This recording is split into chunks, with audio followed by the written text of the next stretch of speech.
Raja Aegon pertama Targaryen tercatat dalam sejarah menikahi kedua saudari perempuannya. Baik Visenya maupun Rhaenys sama-sama penunggang naga, diberkati dengan rambut perak kemasan, mata ungu, dan kecantikan sejati keluarga Targaryen. Namun, selain hal-hal yang disebutkan tadi, kedua permaisuri ini sangat berbeda satu sama lain, kecuali dalam satu hal lagi.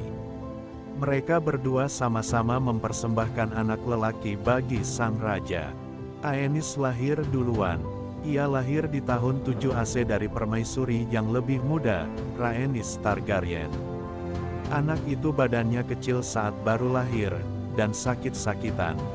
Ia menangis terus-menerus, dan konon kaki tangannya begitu lemah dan matanya begitu kecil dan terus-menerus mengeluarkan air.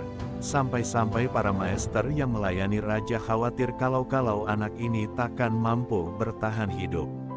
Ia tidak mau menyusui dari ibu susu, dan hanya mau menyusu pada ibu kandungnya. Menurut gosip, begitu disapi, ia menjerit-jerit selama 2 minggu. Saking tidak miripnya Aenys dengan Raja Aegon, bahkan sampai ada yang berani berpendapat bahwa anak itu bukanlah anak kandung sang raja, melainkan anak haram yang lahir dari hasil perselingkuhan permaisuri Rhaenys dengan salah seorang pengiringnya, entah seorang penyanyi, pemain sandiwara, atau pemain pantomim. Selain itu, Pangeran Aenys pun tumbuhnya sangat lambat. Barulah setelah ia diberi anak naga bernama Quicksilver, yang menetas di tahun yang sama di Pulau Dragonstone, Aenys Targaryen mulai bertumbuh dengan pesat. Pangeran Aenys baru berusia 3 tahun ketika ibunya, permaisuri Rhaenys, dan naganya Merakses, gugur di Dorne. Kematian permaisuri membuat sang pangeran berduka dan tidak bisa dihibur. Ia mogok makan dan bahkan mulai kembali merangkak seperti anak berumur setahun, seolah-olah lupa bagaimana caranya berjalan. Ayahnya merasa putus asa menghadapinya, dan gosip menyebar di seluruh istana bahwa Raja Aegon mungkin akan menikah lagi, sebab permaisuri Rhaenys sudah meninggal dan permaisuri Visenya belum melahirkan anak sama sekali, mungkin dia mandul. Sang raja tidak berkomentar apapun mengenai masalah ini, jadi tidak ada yang tahu apa yang ada di pikiran sang raja. Namun, banyak bangsawan dan ksatria muncul di istana sambil mengajak anak gadis mereka, dan yang datang semakin lama semakin cantik. Semua tebak-tebakan itu berakhir di tahun 11 AC, ketika permaisuri Visenya mendadak mengumumkan bahwa ia sedang mengandung anak sang raja. Dengan penuh percaya diri ia mengumumkan bahwa anak yang dikandungnya adalah laki-laki. Dan ternyata memang benar, sang pangeran lahir di tahun 12 AC. Baik maester maupun bidan yang membantu persalinan sepakat, tidak ada bayi baru lahir yang lebih sehat dan bugar daripada Maegor Targaryen. Berat tubuhnya saat lahir saja hampir 2 kali lipat berat kakaknya ketika baru lahir. Dua saudara tiri ini tidak pernah akrab. Pangeran Aenys adalah calon pewaris tahta, jadi ia selalu mendampingi sang Raja Aegon. Bila mana sang raja bepergian dari satu kastil ke kastil lainnya, Pangeran Aenys selalu turut serta. Pangeran Maegor, sebaliknya, tetap tinggal dan mendampingi ibunya, Ratu Visenya, memimpin sidang di istana. Ratu Visenya dan Raja Aegon sering berpisah di masa-masa itu. Kalau sedang tidak bepergian, Aegon akan kembali ke kota King's Landing dan benteng Aegon Fort, sementara Visenya dan putranya tetap tinggal di Pulau Dragonstone. Karena alasan inilah para bangsawan dan rakyat jelata mulai menjuluki Maegor, Pangeran Dragonstone. Ratu Visenya memberikan pedang kepada putranya saat ia berusia 3 tahun. Konon, yang pertama kali ia lakukan dengan pedang itu adalah menyembelih seekor kucing istana. Namun, cerita ini kemungkinan hanyalah fitnah yang dikarang oleh musuh-musuh Maegor kelak setelah ia dewasa. Namun, tidak bisa disangkal, Pangeran Maegor sangat menyukai permainan pedang. Untuk guru pedangnya yang pertama, Ibunya memilih Ser Gawain Corbray, ksatria paling mematikan di seluruh negeri 7 kerajaan. Saking seringnya Pangeran Aenys mendampingi sang raja, sebagian besar ilmu perang yang ia pelajari datang dari para ksatria pengawal Raja Kingsguard dan bahkan dari sang raja sendiri. Semua pelatihnya sepakat bahwa Aenys adalah anak yang rajin, dan ia cukup berani. Namun, tidak seperti ayahnya, Aenys bertubuh kecil dan lemah. Sebagai petarung, kemampuannya cenderung pas-pasan.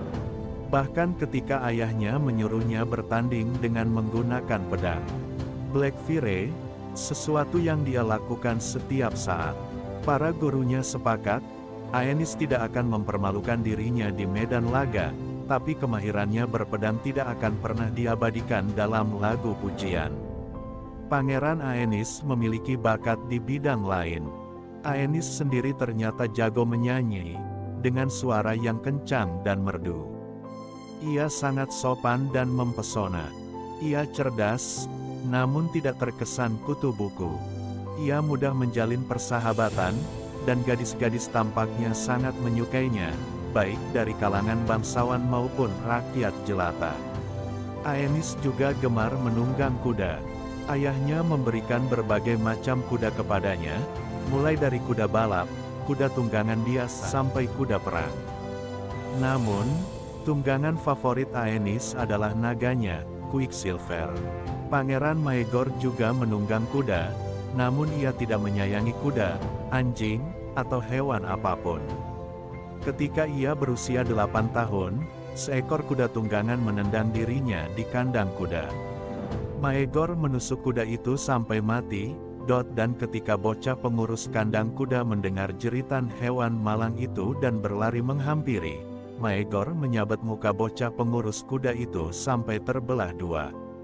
Selama bertahun-tahun, sang Pangeran Dragonstone punya banyak teman, namun tidak ada seorang pun sahabat sejati. Ia anak yang suka bertengkar, gampang tersinggung, sulit memaafkan, dan sangat mengerikan kalau sedang marah. Namun, keahliannya memainkan senjata tak tertandingi. Ia sudah diangkat menjadi squire di usia 8 tahun. Di usia 12 tahun ia sudah sanggup menjatuhkan para pemuda yang berusia 4-5 tahun lebih tua darinya dalam kejuaraan adu tombak, dan memukuli para pelatih prajurit yang berpengalaman sampai mereka takluk di lapangan kastil. Di tahun 25 AC, saat Maegor merayakan ulang tahunnya yang ke-13, ibunya, Ratu Visenya, memberikan pedang baja Valyria miliknya, Dark Sister, kepada Maegor, 6 bulan sebelum Maegor menikah. Tradisi di kalangan keluarga Targaryen adalah menikah dengan orang yang memiliki hubungan darah. Idealnya, pernikahan antara kakak dengan adik. Kalau tidak, bisa saja seorang gadis menikahi paman, sepupu, atau keponakan. Seorang pemuda bisa saja menikahi sepupu, bibi, atau keponakannya. Tradisi ini berasal dari Valyria kuno, di mana hal ini dianggap biasa di kalangan keluarga bangsawan tua, terutama yang memelihara dan menunggangi naga. Konon, menurut kepercayaan yang berlaku saat itu, darah naga harus tetap murni. Ada sebagian pangeran juga mengambil lebih dari satu istri bila mana mereka mau, walaupun poligami lebih jarang dilakukan daripada pernikahan sedara. Menurut catatan kaum bijak, di Valyria sebelum Malapetaka Doom, ada ribuan dewa yang dihormati, namun tidak ada satupun dari ribuan dewa itu yang ditakuti. Makanya, sedikit sekali orang yang berani menentang tradisi ini. Namun beda lagi halnya dengan di Westeros, di mana pengaruh agama Fight of the Seven tidak diragukan lagi. Dewa-dewa lama masih dipuja di kawasan utara, namun di wilayah lain hanya ada satu. Dewa berwajah 7, dan juru bicara sang dewa di muka bumi adalah High Septon yang berkedudukan di Old Town. Dan ajaran agama Fight of the Seven, yang telah diturunkan selama berabad-abad dari Andalos langsung, mengutuk tradisi pernikahan ala Valyria yang dijalankan oleh keluarga Targaryen. Pernikahan sedarah dianggap sebagai perbuatan tercela, dosa yang keji, baik itu dilakukan antara ayah dan putrinya, ibu dan putranya, maupun kakak dan adik. Anak yang lahir dari hubungan semacam itu dianggap menjijikkan di mata dewa maupun manusia.